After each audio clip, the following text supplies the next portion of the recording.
At para naman sa ating presyong palengke, andito tayo ngayon sa highway ng Barangay Lourdes na kung saan, kung gusto nyong bumili ng buhay na itik, bibi, native na manok, dito lang nating mabibili yan sa highway.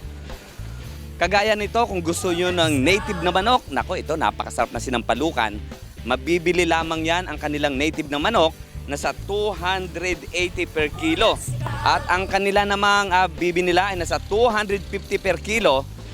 Isang piraso nito, yung medyo malaki, nasa 2.5 isang piraso. At ang kanila namang itik ay nasa 130 pesos per kilo. At dito naman, meron din silang good cal. Medyo mas matataba ito, tsaka mas malaman. Ano?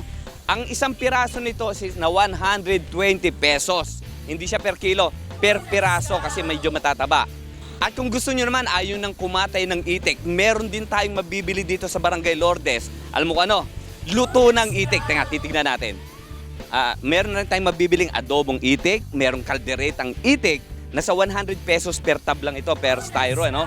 Meron din silang goya na 100 pesos. At eto pa, at meron din silang tinumis na itik, nasa 60 pesos lang per styro. Kagaya lamang nito, itong adobo, ano? Mukhang sa itsura pa lang, napakasarap na. Alam mo yung adobong tuyong itik, nasa 100 pesos. Tapos itong isa ay ang goya, ay nasa 100 pesos din.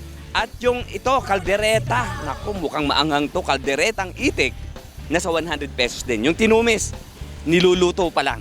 So, gaano karaming itik ang naluluto nyo sa maghapon? Ano po, nasa 5 kilo. 5 kilo. So, ang bilis na uubos eh, no?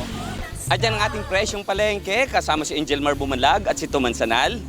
Smile Supit 23rd, para sa Balitang Unang Sigaw.